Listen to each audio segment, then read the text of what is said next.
Guys, ये खूबसूरत मोहब्बत का एपिसोड 82 तो चलिए शुरू करते हैं। सुबह की किरण भोपाल के लिए बहुत खास थी। गाड़ियां अब ठंड की जगह से निकल के गर्मी की जगह पहुंच रही थी और सबके लिए ये बहुत खुशी की बात थी। गाड़ियां लगभग भोपाल पहुंच चुकी थी और सब लोग बहुत खुश थे। और हो भी क्यों ना, जब बंदा अपने घर जाता है तो खुशी अलग ही होती है। श्याम काकू को भी कॉल कर बुला लिया था। थोड़ी देर में गाड़ियां घर के बाहर पहुँचती है और सब लोगों का इतना लंबा सफर करके बुरा हाल था। सब लोग अपने अपने बैग गाड़ियों में से निकाल कर घर के अंदर पहुंचते हैं। अंदर आके वो देखते हैं कि श्याम काका सबके लिए नाश्ता तैयार कर रहे होते हैं। श्याम काका उन सब लोगों को देखते हैं तो उनके चेहरे पे एक बहुत बड़ी स्माइल आ जाती है और वो दौड़ते हुए उन लोगों के पास आ जाते हैं। श्याम काका सबको देखते हुए मुस्कुराते हुए बोलते हैं, अरे वाह, सब लोग एक साथ, अब ये घर पूरा हरा भरा लग रहा है। अमर काका के पैर छूते हुए कहता है, कैसे है काका, बहुत मिस किया मैंने आपको और आपके हाथ के खाने को। काका कहते हैं कि हम अच्छे हैं, हमने भी आपको बहुत याद किया। रिधिमा अपना मुंह उठकाते हुए कहती है, मतलब मुझे याद नहीं किया। काका उसको अपने पास बुलाकर कहते हैं, अरे आपको कैसे भूल सकते हैं बेटा जी, आप तो हमारी आंखों का तारा हो। रिधिमा उनके गले लगते हुए बोलती है, हमने भी आपको बहुत मिस किया। मैं खुश हूँ जो आप वापस आ गए। अंश और मनन के साथ सब लोगों ने उनका हालचाल पूछा और सब लोग थक हार कर सोफे पे बैठ जाते हैं। अंश काका से पूछता है, काका अब कैसी तबीयत है ऋषि की? काका कहते हैं, तबीयत बहुत अच्छी है अंश बाबा, आपकी मेहरबानी से अब वो ठीक है। अंश कहता है, क्या काका,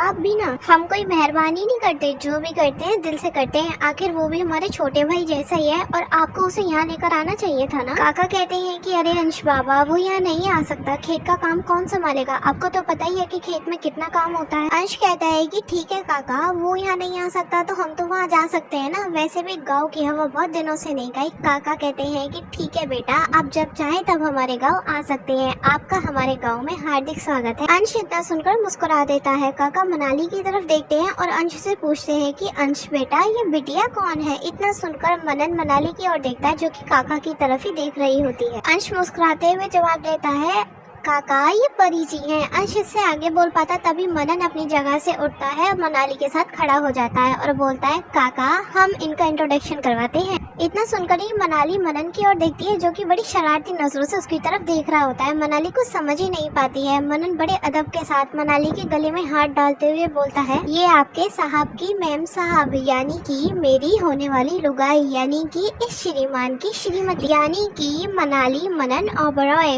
मनाली ने इतना सुना तो वो हैरानी से मनन की ओर देखने लगी और मनन हल्का सा मुस्कुराए जा रहा था। काका तो इतना सुनकर खुशी के मारे उछली पड़े। सब लोग तालियां बजाते हैं। मनाली सबकी तालियां सुनकर हड़बड़ा जाती है। वो कुछ बोलने को होती है तभी काका खुशी के मारे बोलते हैं, साहब आप सच कह रहे हैं, हमें तो यकीन ही नहीं हो रहा कि आप इनसे शादी करने वाले हैं, हम तो बहुत खुश हैं। काका इतना बोलते हैं तभी मनन मनाली की ओर देखते हुए बोलता है, अरे काका, हमने कभी झूठ बोला है क्या आपसे? बिना पूरा मिलावट वाला सच है। मनाली बीच में टोकते हुए कहती है, नहीं ऐसा कुछ नहीं काका, ये बस ऐसे ही कह रहे हैं। काका के चेहरे पे खुशी उतरने से पहले मनन फिर से बोलता है और मनाली को कस के पकड़ लेता है। फिर वो बोलता है, अरे क्या नहीं है जान, काका को अपना पिता समान मानता हूँ, चलो आशीर्वाद लो इनका। मनाली हड़बड़ाते हुए कहती है, जान आशीर्वाद? और वो मनन को बड़ी बड़ी आंखों से देखने लगती है। मनन कहता है कि काका एकदम सॉलिड वाला आशीर्वाद दो, जल्दी एक्सपायर नहीं होना चाहिए। इतना सुनकर अंश की हंसी निकल जाती है। मनाली की हालत उस टाइम देखने वाली थी। सब लोग उसको देखकर बस हंसे ही जा रहे थे। मनन मनाली को जबरदस्ती नीचे झुकाता है और उसे पैर छूने के लिए कहता है और उसकी ओर मुस्कुराते हुए देखकर आंख मारता है। मनाली इतना देखकर गुस्से से लाल हो जाती है। काका खुशी से आशीर्वाद देते हुए कहते हैं, दूधो नहाओ पूतो फलो। मनाली इतना सुनकर अपना सिर पकड़ लेती है और वहाँ पे हर एक शख्स जोर जोर से हंसने लगता है। मनाली मनन का हाथ हटाते हुए बोलती है, आप पागल वागल हैं क्या? काका उसके मुंह से ये शब्द सुनकर मनन को हैरानी से देखने लगते हैं और बीच में ही बोलते हैं, बेटा जी, होने वाले पति को ऐसे नहीं बोलते। मनाली उन्हें मुंह फाड़ के देखने लगती है और बोलती है, होने वाले पति?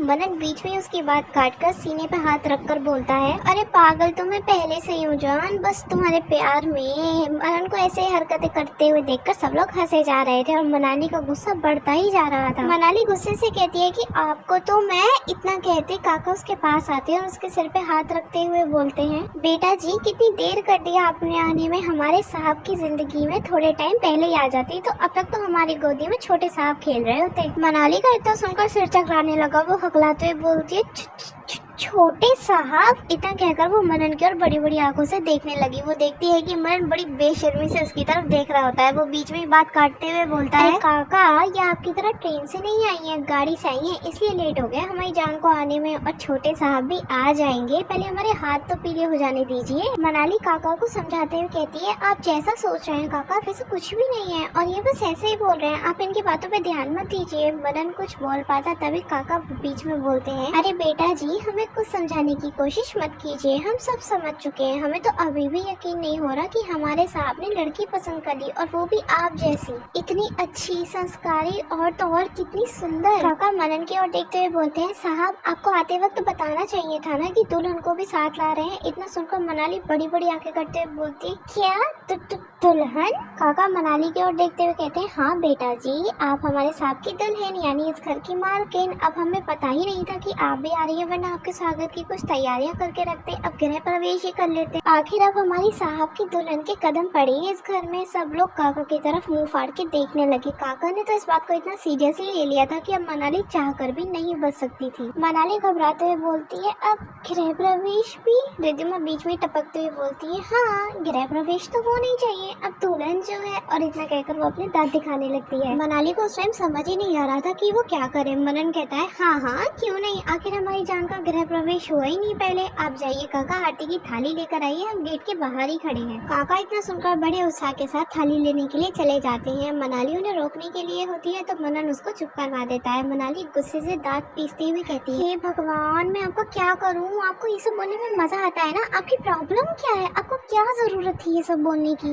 मतलब हद होती है बेशर्मी की भी। मनन बड़े ही शरारती तरीके से मुस्कुराते हुए कहता है, क्या हो गया जान, मैंने तो सबको सच ही बोला है ना, और हम कभी ना कभी तो एक होंगे, कभी ना कभी तो बात सामने आनी थी, तो सबके सामने बात आने में क्या प्रॉब्लम है, और तुम्हें तो खुशी होनी चाहिए जान, और तुम की नाराज हो रही हो। इस पर मनाली जलाते हुए कहती है, जान जान क्या लगा रखा है, मनाली नाम है मेरा। मनन कहता है, पता है जान, पर तुम मेरी होने वाली घरवाली हो तो तुम्हें एक निकनेम तो देना पड़ेगा ना जान। मनाली गुस्से से कहती है कि अब एक और बार इस शब्द से बोला ना तो मैं आपका सर फोड़ दूंगी। इस शब्द को सुनते ही उल्टी करने का मन होता है। मनन उसके मुंह पे हाथ लगाते हुए कहता है, अरे वाह इतनी जल्दी छोटे साहब की एंट्री, सब लोग खुशियां मनाओ रे। सब लोग मनन की बात सुनकर चिल्लाने लगते हैं और मनाली उन सबको शांत करवाने लगती है। मनाली कहती है, छी कितने बेशरम है आप, कैसी बातें करते हैं, अब एक और बार आपने ऐसी बात करी ना तो मैं आपका मुंह नोच लूंगी। मनन कहता है, और कर भी क्या सकती हो तुम सफेद बिल्ली कहीं की। मनाली कहती है, छोड़िए आपसे बात करना ही बेकार है, मैं जा रही हूँ अपने कमरे में। इतना कहकर वो जाने लगती है तो मनन उसका हाथ पकड़ लेता है। इतने में काका भी थाली लेकर आ जाते हैं। काका कहते हैं, अरे आप दोनों अभी तक बाहर नहीं गए, चलिए दरवाजे पे चलिए, हम आपका गृह प्रवेश करवाते हैं। इतना सुनकर सब लोग खड़े हो जाते हैं और मनन और मनाली को मुस्कुराकर देखने लगते हैं। मनाली काका को समझाते हुए कहती है, नहीं काका,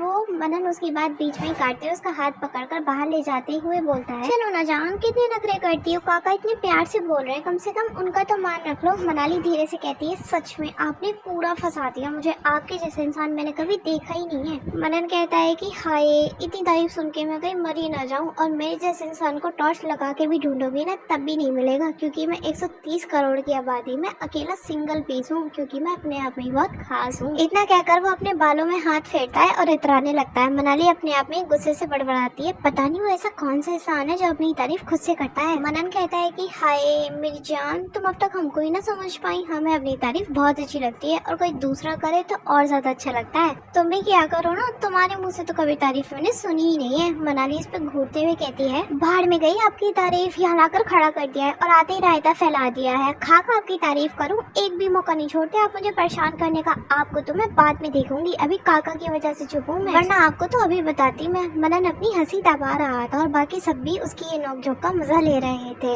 सब लोग नैनीताल की कड़वी यादें भूल चुके थे सिवाय मनन के। उसकी प्यारी सी मुस्कुराहट के पीछे वो खतरनाक गुस्सा छुपा हुआ था जो वो इतनी आसानी से नहीं पी सकता था। मनाली का एक एक आंसू उसको बहुत अच्छे से अभी भी याद था। वो बस मनाली को उदास होने नहीं देना चाहता था, इसलिए वो उसे खुश रखता था। इसीलिए उसके साथ उसे जी भर के प्यार करना, मस्ती करना, उसे चिढ़ाना, ये सब उसके बहाने थे। असलियत में तो वो मनाली को बस उस हादसे से ऊपर उठाना चाहता था जो उसने 2 साल पहले झेले थे। मनाली भी उन सब हादसों को भूलकर उसकी मस्ती में गुम हो जाती थी। काव्य ने उसे इतना कमजोर कर दिया था कि वो सब कुछ जल्दी ही भूल जाती थी। अब उसे इसकी खामी समझो या खूबी, पर जो भी था मनन के बहुत फायदे का। काका उन दोनों के सामने आते हैं और मनन और मनाली को टीका लगाकर उनकी आरती उतारकर मनाली को कलश गिराने के लिए कहते हैं। मनाली वहीं खड़े होकर कुछ सोच रही होती है। मनन उसका हाथ पकड़ते हुए कहता है, क्या हुआ गिराओ, मैं तुम्हारे साथ हूँ। काका मनाली से कहती है, बेटा जी ये काम हमें करना पड़ रहा है, ये काम आपकी सास को करना चाहिए था, पर अब क्या करें, वो इस दुनिया में नहीं है, तो आप हमें ही अपना पिता समझ लीजिए। मनन साहब की जिंदगी में आप आई, ये हमारे लिए बहुत बड़ी बात है। हमें भी कोई बेटी नहीं है तो आप हमें अपना पिता मान सकती हैं। मनन साहब बहुत अच्छे हैं, वो आपका हर कदम पे साथ देंगे और कोई मुश्किल आई तो हम भी आपके साथ हर कदम पे खड़े रहेंगे। आखिर हमने पूरे दिल से आपको अपनी बेटी माना है। मनाली काका की बात सुनकर सोच में पड़ जाती है और वो सोचने लगी कि ये कोई छोटी बात नहीं है, इस छोटी सी रस्म से उसकी जिंदगी बदलने वाली है।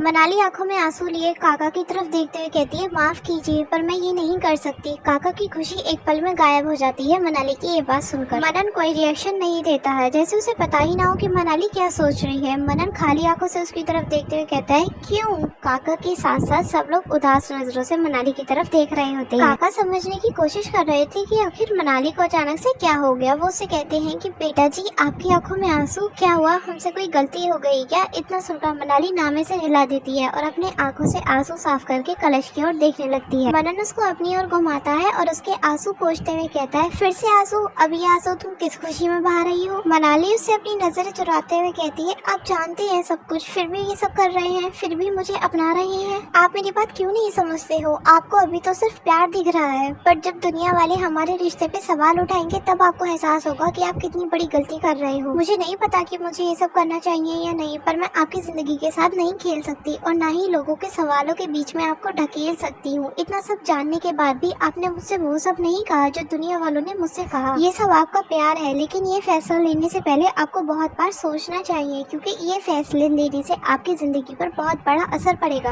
और मैं नहीं चाहती कि आपको कोई भी तकलीफ हो, इसलिए प्लीज ऐसा मत कीजिए। मैं आपकी जान के साथ नहीं खेल सकती, प्लीज। मनाली ने बोलते हुए एक बार भी मनन की तरफ नहीं देखा, वो बस बोलते ही जा रही थी और मनन भी खाली आंखों से उसे देखकर हाथ बांधे खड़ा हुआ था।